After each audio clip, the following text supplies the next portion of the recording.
Friends, ಎಲ್ಲರಿಗೂ ನಮಸ್ಕಾರ. ರೇಖಾ ಅಡುಗೆ ಚಾನಲ್ಗೆ ಸ್ವಾಗತ. ಬನ್ನಿ, ಇವತ್ತು ನಾನು ಮಾಡ್ತಾರಂತ ರೆಸಿಪಿ ಸಿಂಪಲ್ ಆಗಿ ಒಂದು ರೆಸ್ಟೋರೆಂಟ್ ಸ್ಟೈಲ್ ಅಲ್ಲಿ ಬಟರ್ ಚಿಕನ್ ಮಾಡೋಣ ಅನ್ಕೊಂಡಿದೀನಿ. ತುಂಬಾ ಜನರು ಕಮೆಂಟ್ ಮಾಡಿ ಕೇಳ್ತಾ ಇದ್ರಿ ಬಟರ್ ಚಿಕನ್ ತೋರಿಸಿ ಅಂತ. ಸೊ ಅದನ್ನು ಪರ್ಫೆಕ್ಟ್ ಆಗಿ ನಿಮ್ಗೆ ತೋರಿಸ್ಬೇಕಲ್ಲ. ಇದೊಂದು ಸೈಡ್ ಡಿಶ್ ಆಗಿ ಎಲ್ಲದಕ್ಕೂ ಕಾಂಬಿನೇಷನ್ ಸಖತ್ತಾಗಿರುತ್ತೆ. ಮಾಡೋದು ಸುಲಭ. ಇದು ಹೇಗೆ ಮಾಡೋದು ಅಂತ ನೋಡ್ಕೊ ಬರೋಣ ಬನ್ನಿ. ಇವಾಗ ನಾನಿಲ್ಲಿ ಒಂದು 1/4 kg ಸ್ವಲ್ಪ ಜಾಸ್ತಿನೇ ಚಿಕನ್ ತಗೊಂಡಿದ್ದೀನಿ. ಅದರಲ್ಲೂ ಬೋನ್ಲೆಸ್ ಚಿಕನ್, ಅದನ್ನ ಚೆನ್ನಾಗಿ ಕಟ್ ಮಾಡಿಸ್ಕೊಂಡು ಚಿಕ್ಕ ಚಿಕ್ಕದಾಗಿ ವಾಶ್ ಮಾಡಿ ಇಟ್ಕೊಂಡಿದ್ದೀನಿ. ಮತ್ತೆ ಒಂದು ಮೀಡಿಯಂ ಸೈಜ್ ಈರುಳ್ಳಿ ಕಟ್ ಮಾಡಿ ಇಟ್ಕೊಂಡಿದ್ದೀನಿ. ಇಲ್ಲಿ ಫಾರಂ ಟೊಮೊಟೊ ಅಂತಾರಲ್ಲ, ಸೊ ಜಾಮೂನ್ ಟೊಮೊಟೊ ಅಂತ, ಆ ಟೊಮೊಟೊ 2 ತಗೊಂಡಿದ್ದೀನಿ. ನೀವು ಹುಳಿ ಟೊಮೊಟೊ ಕೂಡ ಯೂಸ್ ಮಾಡ್ಕೋಬಹುದು. ಒಂದು ಅರ್ಧ ಟೇಬಲ್ ಸ್ಪೂನ್ ಶುಂಠಿ ಬೆಳ್ಳುಳ್ಳಿ ಪೇಸ್ಟ್, ಒಂದು 7 ರಿಂದ 8 ಗೋಡಂಬಿ ತಗೊಂಡಿದ್ದೀನಿ. ಹಾಗೆ ಒಂದು 3 ಟೇಬಲ್ ಸ್ಪೂನ್ ಬೆಣ್ಣೆ ತಗೊಂಡಿದ್ದೀನಿ. ಕೊತ್ತಂಬರಿ ಒಂದು 1/4 ಕಪ್ ಆಗೋಷ್ಟು. ಮತ್ತೆ ಇಲ್ಲಿ ಒಂದು ಅರ್ಧ ಇಂಚು ಶುಂಠಿ, ಒಂದು 4 ರಿಂದ 5 ಬೆಳ್ಳುಳ್ಳಿ ಹೆಸರು ತಗೊಂಡಿದ್ದೀನಿ. ಹಾಗೆ ಒಂದು 2 ಟೇಬಲ್ ಸ್ಪೂನ್ ಆಗೋಷ್ಟು ಮೊಸರು ಬೇಕಾಗುತ್ತೆ ಇದಕ್ಕೆ. ಇವಾಗ ಒಂದು 2 ಟೇಬಲ್ ಸ್ಪೂನ್ ಮೊಸರು. ಹಾಗೆ ಇಲ್ಲಿ 1.5 ಟೇಬಲ್ ಸ್ಪೂನ್ ಆಗೋಷ್ಟು ರೆಡ್ ಚಿಲ್ಲಿ ಪೌಡರ್, ಇಲ್ಲಾಂದ್ರೆ ನೀವು ಕಾಶ್ಮೀರಿ ಚಿಲ್ಲಿ ಪೌಡರ್ ಕೂಡ ಯೂಸ್ ಮಾಡ್ಕೋಬಹುದು. ಒಂದು ಅರ್ಧ table spoon garam masala, 1 table spoon ಆಗೋಷ್ಟು ಕಸ್ತೂರಿ ಮೇಥಿ, ಅಂದ್ರೆ ಕಸ್ತೂರಿ ಮೇಥಿ ಅಂತಾನು ಕರೀತಾರೆ. ಹಾಗೆ ಇಲ್ಲಿ ಫ್ರೆಶ್ ಕ್ರೀಮ್ ತಗೊಂಡಿದ್ದೀನಿ, ಸುಮಾರು 1 ಟೇಬಲ್ ಸ್ಪೂನ್ ಆಗೋಷ್ಟು. ನಾನು ಯೂಸ್ ಮಾಡ್ತಾ ಇರೋದು ಅಮೂಲ್ ಫ್ರೆಶ್ ಕ್ರೀಮು. ಅದಿಲ್ಲ ಅಂದ್ರೆ ನೀವು ಹಾಲಿನ ಕೆನೆ ಕೂಡ 1 ಟೇಬಲ್ ಸ್ಪೂನ್ ಹಾಕೊಬಹುದು. 2 ಚಿಕ್ಕ ಸೈಜು ಏಲಕ್ಕಿ, ಒಂದೇ ಒಂದು ಪಲಾವ್ ಎಲೆ ತಗೊಂಡಿದ್ದೀನಿ. ರುಚಿಗೆ ತಕ್ಕಷ್ಟು ಉಪ್ಪು, ಮತ್ತೆ ಒಂದು 2 ರಿಂದ 3 ಟೇಬಲ್ ಸ್ಪೂನ್ ಎಣ್ಣೆ ಬೇಕಾಗುತ್ತೆ. ಈಗ ಹೇಗೆ ಮಾಡೋದಂತ ನೋಡ್ಕೊಬರೋಣ ಬನ್ನಿ. ಫಸ್ಟ್ ಏನು ಮಾಡ್ಬೇಕಂದ್ರೆ ಬಟರ್ ಚಿಕನ್ನ ನೀವು ಚಿಕ್ಕ ಚಿಕ್ಕದಾಗಿ ಕಟ್ ಮಾಡಿಸ್ಕೊಳ್ಳಿ. ಸೊ ನೀವು ಮೂಳೆ ಅಂದರೆ ಎಮ್ಕೆ ಇಷ್ಟಪಡೋರಾದ್ರೆ ಅದು ಕೂಡ ಯೂಸ್ ಮಾಡ್ಕೋಬೋದು. ಆದರೆ ಬೋನ್ಲೆಸ್ಸಲ್ಲಿ ಮಾಡಿದ್ರೆ ತುಂಬ ತಿನ್ನೋದಕ್ಕೆ ಸಖತ್ತಾಗಿರುತ್ತೆ, ಸಾಫ್ಟಾಗಿ. ಇದಕ್ಕೆ ಮೊಸರು, ಶುಂಠಿ ಬೆಳ್ಳುಳ್ಳಿ ಪೇಸ್ಟು, ಒಂದು ಅರ್ಧ ಟೇಬಲ್ ಸ್ಪೂನ್ ಖಾರದ ಪುಡಿ ಹಾಕೊತಾ ಇದ್ದೀನಿ. ನಿಮಗೆ ರೆಡ್ ಕಲರ್ ಬರಬೇಕಂದ್ರೆ MTR ಖಾರದ ಪುಡಿ, ಇಲ್ಲಾಂದರೆ ಇನ್ನೂ ವೆರೈಟಿ ಥರ ಖಾರದ ಪುಡಿ ಬ್ರ್ಯಾಂಡೆಡ್ಗಳು ಸಿಗುತ್ತೆ, ಅದು ಕೂಡ ಯೂಸ್ ಮಾಡ್ಕೋಬೋದು. ಮನೆ ಖಾರದ ಪುಡಿ ಆದರೆ ಅಷ್ಟು ಕಲರ್ ಬರೋಲ್ಲ. ಹಂಗೂ ನಿಮಗೆ ಖಾರದ ಪುಡಿ ಇಲ್ಲಾಂದರೆ ಬ್ಯಾಡಗೆ ಮೆಣಸಿನ್ಕಾಯಿ ಕೂಡ ಯೂಸ್ ಮಾಡ್ಕೋಬೋದು. ಇವಾಗ ಇದೆಲ್ಲ ಚೆನ್ನಾಗಿ ಮಿಕ್ಸ್ ಮಾಡ್ಕೊತಾ ಇದ್ದೀನಿ. ಉಪ್ಪು ಕೂಡ ಹಾಕಿದ್ದೀನಿ. ಚೆನ್ನಾಗಿ ಮಿಕ್ಸ್ ಮಾಡಿ ಇದನ್ನು ಏನಿಲ್ಲ ಅಂದ್ರೂ ಒಂದು 15 ನಿಮಿಷ ಬಿಡಬೇಕಾಗುತ್ತೆ. ನೀವು ಇನ್ನೂ ಸ್ವಲ್ಪ ಹೊತ್ತು 1 ಅವರ್ 2 ಅವರ್ ಬಿಟ್ಟರೆ ಇನ್ನೂ ಟೇಸ್ಟ್ ಕೂಡ ಚೆನ್ನಾಗಿರುತ್ತೆ. ಅಷ್ಟೊಂದು ಬೇಕಾಗಿಲ್ಲ, ಒಂದು 10 ರಿಂದ 15 ನಿಮಿಷ ನೆಂದರೆ ಸಾಕು ಆ ಮಸಾಲೆ ರೆಡಿ ಮಾಡೋಷ್ಟರಲ್ಲಿ. ಇವಾಗ ಒಂದು ಕಡಾಯಿ ಇಟ್ಕೊಂಡು ಅದಕ್ಕೆ ಒಂದು 2 ಟೇಬಲ್ ಸ್ಪೂನ್ ಬೆಣ್ಣೆ ಹಾಕ್ಕೊತಾ ಇದ್ದೀನಿ. ಸೊ ಈ ಮಸಾಲೆ ಎಲ್ಲ ರೆಡಿ ಮಾಡೋಷ್ಟರಲ್ಲಿ ಅದು ನೆನೆಯುತ್ತೆ, ಒಂದು 10 ನಿಮಿಷ ತಗೊಳುತ್ತೆ. ಈಗ ಇದಕ್ಕೆ 1 ಟೇಬಲ್ ಸ್ಪೂನ್ ಎಣ್ಣೆ ಹಾಕ್ಕೊತಾ ಇದ್ದೀನಿ. ಕೆಲವರು ಬೆಣ್ಣೆನೇ ಇಷ್ಟಪಡಲ್ಲ ಅನ್ನೋರು ಬೇಕಂದರೆ ನಾರ್ಮಲ್ ಎಣ್ಣೆಯಲ್ಲಿ ಕೂಡ ಮಾಡ್ಕೋಬೋದು.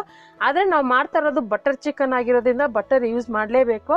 ಸೊ ಕೆಲವರು ಇಷ್ಟಪಡೋರಾದರೆ, ಬೆಣ್ಣೆ ಇಷ್ಟಪಡಲ್ಲ ಅನ್ನೋರಾದರೆ ಎಣ್ಣೆ ಯೂಸ್ ಮಾಡ್ಕೊಳ್ಳಿ. ಮತ್ತು ಇದಕ್ಕೆ ಈರುಳ್ಳಿ ಹಾಕ್ಕೊತಾ ಇದ್ದೀನಿ. ಏಲಕ್ಕಿ, ಪಲಾವ್ ಎಲೆಲ್ಲ ಹಾಕೊಂಡು ಫ್ರೈ ಮಾಡ್ಕೊತಾ ಇದ್ದೀನಿ. ಬೇಕಂದರೆ ಇದಕ್ಕೆ ಚಕ್ಕೆ ಲವಂಗ ಕೂಡ ಹಾಕೋಬೋದು, ಯಾಕಂದರೆ ನಾವು ಗರಂ ಮಸಾಲೆ ಯೂಸ್ ಮಾಡ್ತಾ ಇದ್ದೀರಲ್ಲ, ಹಂಗಾಗಿ ಬೇಕಾಗಿಲ್ಲ.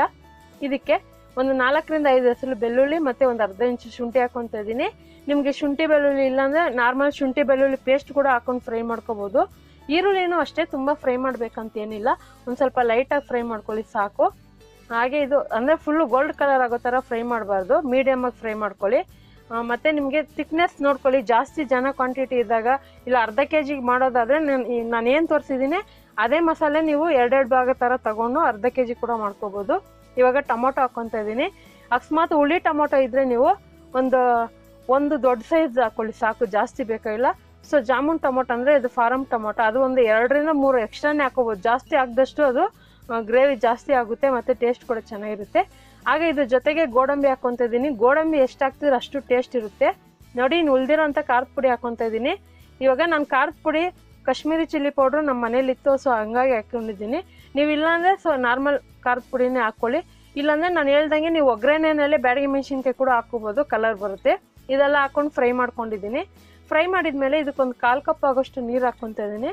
ಹಾಕ್ಕೊಂಡು ಇದನ್ನೆಲ್ಲ ಚೆನ್ನಾಗಿ ಸಾಫ್ಟಾಗಿ ಬೇಯಬೇಕು. ಟೊಮೊಟೊ, ಈರುಳ್ಳಿ, ಆ ಗೋಡಂಬಿ ಎಲ್ಲ ಚೆನ್ನಾಗಿ ಬೇಯಬೇಕು. ಮಿನಿಮಮ್ ಏನಿಲ್ಲ ಅಂದ್ರೂ ಒಂದು 5 ನಿಮಿಷ ಹಿಡಿಯುತ್ತೆ.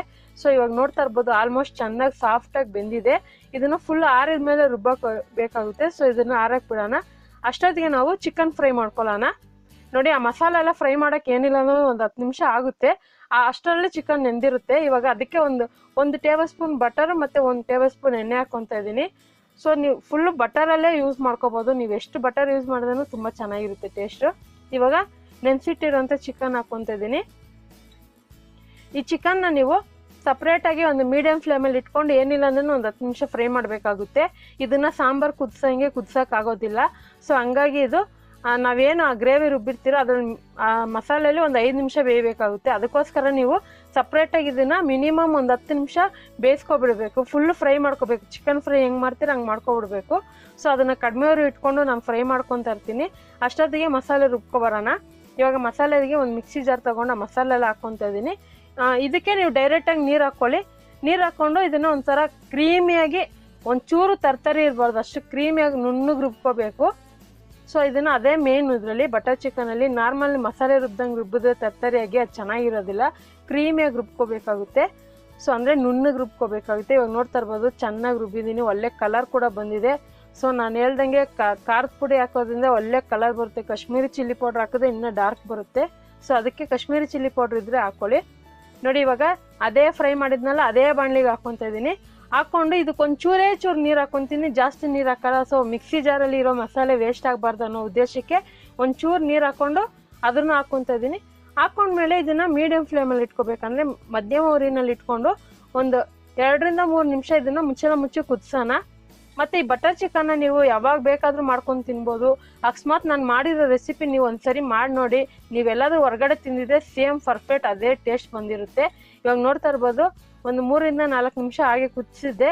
ಇವಾಗ ಚಿಕನ್ ಫ್ರೈ ಮಾಡೋಕ್ಕೆ ಇಟ್ಟಿದ್ನಲ್ಲ ಅದು ಫುಲ್ಲು ಫ್ರೈ ಆಗಿದೆ. ನೋಡ್ತಾ ಇರ್ಬೋದು ಬಾಣಲಿಯಲ್ಲಿ ಕೂಡ ಫುಲ್ಲು ಡ್ರೈ ಆಗಿದೆ. ಆ ಥರ ಫ್ರೈ ಮಾಡ್ಕೊಳ್ಳಿ. Chicken almost 3/4% ಬೆಂದೋಗಿರುತ್ತೆ. ಸೊ ಇವಾಗ ಉಳಿದಿರೋಂಥ ಗರಂ ಮಸಾಲ ಪುಡಿನೂ ಹಾಕ್ಕೊತಾ ಇದ್ದೀನಿ. ಗರಂ ಮಸಾಲ ಪುಡಿ ಹಾಕೋದ್ರಿಂದ ಒಳ್ಳೆ ಟೇಸ್ಟ್ ಕೊಡುತ್ತೆ. ಸೊ ನಾನು ಹೇಳ್ದಂಗೆ ನೀವು ಗರಂ ಮಸಾಲೆ ಪುಡಿ ಇಲ್ಲಾಂದರೆ ಫ್ರೈ ಮಾಡೋಗೇ ಒಂದು ಚಕ್ಕೆ ಲವಂಗ, ಒಂದು 2 ಕಾಳು ಮೆಣಸು ಹಾಕ್ಕೊಳ್ಳಿ ಸಾಕು. ಹಾಕ್ಕೊಂಡು ಇವಾಗ ಇದನ್ನು ಚೆನ್ನಾಗಿ ಮಿಕ್ಸ್ ಮಾಡ್ಕೊತಾ ಇದ್ದೀನಿ. ಸೊ ನೋಡ್ತಾ ಇರ್ಬೋದು ತಿಕ್ನೆಸ್ ಯಾವ ಥರ ಇದೆ ಅಂತ. ಅದಕ್ಕೋಸ್ಕರ ನೀವು ಐ ಫ್ಲೇಮಲ್ಲಿ ಮಾತ್ರ ಇಡೋಕ್ಕೆ ಹೋಗಬೇಡಿ. ಐ ಫ್ಲೇಮಲ್ಲಿ ಇಟ್ಟರೆ ಒಳ್ಳೆ ಚಟ್ನಿ ಥರ ಆಗ್ಬಿಡುತ್ತೆ. ಮತ್ತು ಗ್ರೇವಿ ಕೂಡ ಜಾಸ್ತಿ ಸಾಕಾಗೋದಿಲ್ಲ. ಇವಾಗ ಇನ್ನು ಉಳಿದಿರೋಂಥ ಬೆಣ್ಣೆ ಹಾಕ್ಕೊಂಡು ನಾನು ಫ್ರೆಶ್ ಕ್ರೀಮ್ ಹಾಕ್ಕೊತಾ ಇದ್ದೀನಿ. ನಾನು ಹೇಳ್ದಂಗೆ ನಿಮಗೆ ಫ್ರೆಶ್ ಕ್ರೀಮ್ ಇಲ್ಲ ಅಂದರೆ ಪರವಾಗಿಲ್ಲ, ನೋ ಟೆನ್ಷನ್. ಹಾಲು ಕಾಯಿಸಿರ್ತೀರಲ್ಲ ಮನೇಲಿ, ಆವಾಗ ಪಾತ್ರೆಯಲ್ಲಿ ಹಾಲಿನ ಕೆನೆ ಮೇಲೆ ಕಟ್ಟಿರುತ್ತಲ್ಲ, ಆ ಹಾಲಿನ ಕೆನೆ 1 ಟೇಬಲ್ ಸ್ಪೂನ್ ಹಾಕ್ಕೊಳ್ಳಿ ಸಾಕು. ಹಾಕ್ಕೊಂಡು ಇದನ್ನು ಮುಚ್ಚಿ ಏನಿಲ್ಲ ನಾನು ಒಂದು 5 ನಿಮಿಷ ಸಿಮ್ಮಲ್ಲೇ ಬಿಟ್ಟಿದ್ದೆ ನಾನು. ಸೊ ಒಂದು 5 ನಿಮಿಷ ಸಿಮ್ಮಲ್ಲೇ ಬಿಟ್ಟಾಗ ಅದು ಒಳ್ಳೆ ಕಲರ್ ಚೇಂಜ್ ಆಗುತ್ತೆ. ಸೈಡಲ್ಲೆಲ್ಲ ಎಣ್ಣೆ ಬಿಟ್ಟಿರುತ್ತೆ. ಇವಾಗ ಕಸೂರಿ ಮೆಥಿ ಹಾಕ್ಕೊತಾ ಇದ್ದೀನಿ. ಅದನ್ನು ಈ ಥರ ರಫ್ ಮಾಡಿ ಉದುರಿಸ್ಕೊತಾ ಇದ್ದೀನಿ. ಈ ಥರ ಮಾಡೋದ್ರಿಂದ ಅದೆಲ್ಲ ಮಸಾಲೆಗೂ ಒಳ್ಳೆ ಫ್ಲೇವರ್ ಕೊಡುತ್ತೆ ಕಸೂರಿ ಮೆಥಿ. ಸೊ ಎಳೆ ಮೆಂತ್ಯನ ಒಣಗಿಸಿ ಪುಡಿ ಮಾಡಿರ್ತಾರೆ, ಅದೇ ಕಸೂರಿ ಮೆಥಿ. ನೋಡಿ ಇವಾಗ ರೆಡಿಯಾಗಿದೆ. ಇದನ್ನು ಸರ್ವ್ ಮಾಡ್ಕೊತಾ ಇದ್ದೀನಿ. ಈ ಬಟರ್ ಚಿಕನ್ ಜೊತೆಗೆ ನೀವು ಬಟರ್ ನಾನು, ಕುಲ್ಚಾ, ಪರೋಟ, ರೋಟಿ ಮತ್ತು ರೈಸಿಗೆ ಇಷ್ಟಪಡೋರು ರೈಸಲ್ಲಿ ಕೂಡ ತಿನ್ಕೋಬೋದು. ತುಂಬ ಚಿಕನ್ ಇಷ್ಟಪಡೋರ್ಗೆ ಈ ಥರ ಒಂದು ರೆಸಿಪಿ ಮಾಡಿಕೊಟ್ರೆ ತುಂಬ ಇಷ್ಟಪಟ್ಟು ತಿಂತಾರೆ. ಖಂಡಿತ ಇವತ್ತು ಮಾಡಿರೋಂಥ ರೆಸಿಪಿ ನಿಮಗೆಲ್ಲ ಇಷ್ಟ ಆಗಿದೆ ಅನ್ಕೊತೀನಿ. ಇಷ್ಟ ಆಗಿದೆ ನೀವು ಕೂಡ ಟ್ರೈ ಮಾಡಿ ನಿಮ್ಮ ಅನಿಸಿಕೆನ ಕಮೆಂಟ್ ಮೂಲಕ ನಮಗೆ ತಿಳಿಸಿ. ಮತ್ತಷ್ಟು ಈಸಿ ರೆಸಿಪಿಗೋಸ್ಕರ ರೇಖಾ ಅಡುಗೆ ಚಾನಲ್ನ ಸಬ್ಸ್ಕ್ರೈಬ್ ಮಾಡಿ, ಶೇರ್ ಮಾಡಿ, ಲೈಕ್ ಮಾಡಿ. ಈ ವಿಡಿಯೋ ನೋಡಿದ್ದಕ್ಕಾಗಿ ಎಲ್ಲರಿಗೂ ಧನ್ಯವಾದಗಳು.